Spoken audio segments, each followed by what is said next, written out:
Caitlin Clark just broke the all-time scoring record for women's college player before, and that's what makes her so box office. I've heard people give her the comparison of the women's version of Steph Curry, but to be honest, I think she might be bigger than that and transcend an entire sport, similar to the way that Michael Jordan did whenever he was coming up. Alright, to take you on a quick little history lesson, before rookie Michael Jordan entered the league in 1984, viewership of the NBA as a whole was plummeting and almost getting to a point where it was becoming non-existent. Style of basketball wasn't the most skilled, but most importantly, the product was not entertaining. But luckily for the league, Michael Jordan was the savior. Now fast forward 40 years later to the year 2024, the WNBA finds itself in a similar predicament. It's been a huge topic of discussion lately about how the WNBA is not being watched like people think it should be, regardless of how skilled the players are or not. Whether it's Michael Porter going on podcasts talking about how WNBA players deserve to be paid the same as ping pong players, or just putting it bluntly, for real no interest from the general public, it seems like even when the WNBA is getting complimented, it's always backhanded compliments. But similarly to Michael Jordan, I think that Caitlin Clark can finally be the one that saves the WNBA. But just like anything that is groundbreaking and history making, Clark's ability to ascend the WNBA is not going to come without some turmoil and tough conversation. Just to put in perspective how huge Caitlin Clark has become as an icon, we had arguably the two greatest shooters in the world in Steph and Sabrina compete in a three-point contest the other night, but all everyone could talk and think about was Caitlin Clark and how she was the one that truly needed to be in that contest. No joke, over the entire All-Star Weekend, I heard Caitlin Clark's name probably 30 to 40 times. All-Star Weekend when it comes to the NBA is the comparison of Super Bowl weekend when it comes to the NFL. Just like Caitlin Clark is the biggest name in college basketball, Caleb Williams was the biggest name in college football. But not one time did I hear Caleb Williams brought up during the Super Bowl broadcast or to be real Super Bowl weekend in general. That's how big in box office Caitlin Clark is. This is almost why I'm not sure if the WNBA is ready for Caitlin Clark. First of all, let's just talk about from a viewership standpoint. LSU and South Carolina recently played in a women's college basketball game, and on that same night the Miami Heat and Boston Celtics played, and the women's college basketball game massively outrated the Celtics and Heat. Now, if women's college basketball games are starting to get more viewership than NBA games, how much more viewership do you think they're getting than WNBA games? For Caitlin Clark's own personal brand, I think it might be smarter for her just to stay in college another year. Now let's talk about from a revenue, salary, NIL, money standpoint for Caitlin Clark. Caitlin Clark has NIL deals with Buick, Hy-Vee, Nike,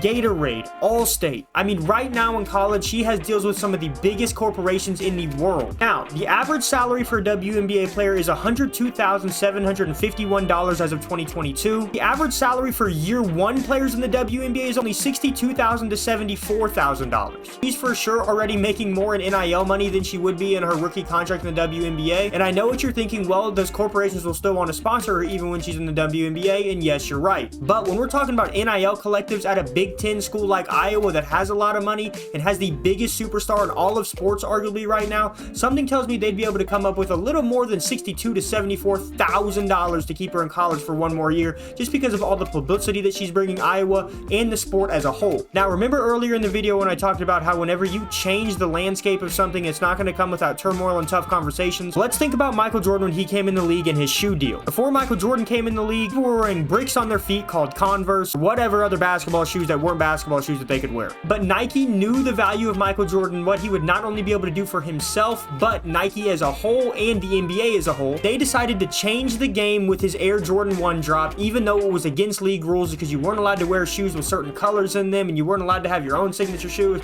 It was a bunch of crazy stuff. There was actually a movie made on it with Matt Damon and Ben Affleck. It's really good. You should go watch it. But my point is, rules have to be broken for superstars to be superstars. And we're not even talking about just normal superstars here. With Michael Jordan and Caitlin Clark, we are talking about global trendsetters. So I don't know the loopholes and stuff that you have to jump through to be able to get a collective bargaining agreement to make it to where rookie salaries are higher, or even just the rookie salary for Caitlin Clark. But they're going to have to do something, in my opinion, for it to be smart for her to even leave Iowa after next year. And honestly, say the WNBA did decide that they wanted to make those changes for Caitlin Clark to get in the NBA, I don't even think that it could happen in time for this coming WNBA draft. It might be smart for the WNBA also to get those rules in place and tell Caitlin Clark, hey, we really want you in our league, but maybe you should stay in college for another year so we can get our stuff together. So that way, whenever you come to the WNBA, we can have a package for you that will fit you and what you need and what we as a league need. I mean, I'm serious. I think there's a chance that some of the NIL Iowa collectives might be able to come up with upwards of $1 million just for Caitlin Clark to stay in college next year. I don't think that's out of the realm of possibility. I mean, Tennessee just paid Nico Maivea $8 million to come play quarterback there, and he is nowhere near the level of superstar that Caitlin Clark is. So the sky is the limit for Caitlin Clark, and she pretty much has a blank check in my opinion. I think Caitlin Clark needs to stay another year for her sake and for the WNBA's sake. But thank you guys so much for the the support. Let me know what you think, and I'll see you guys soon.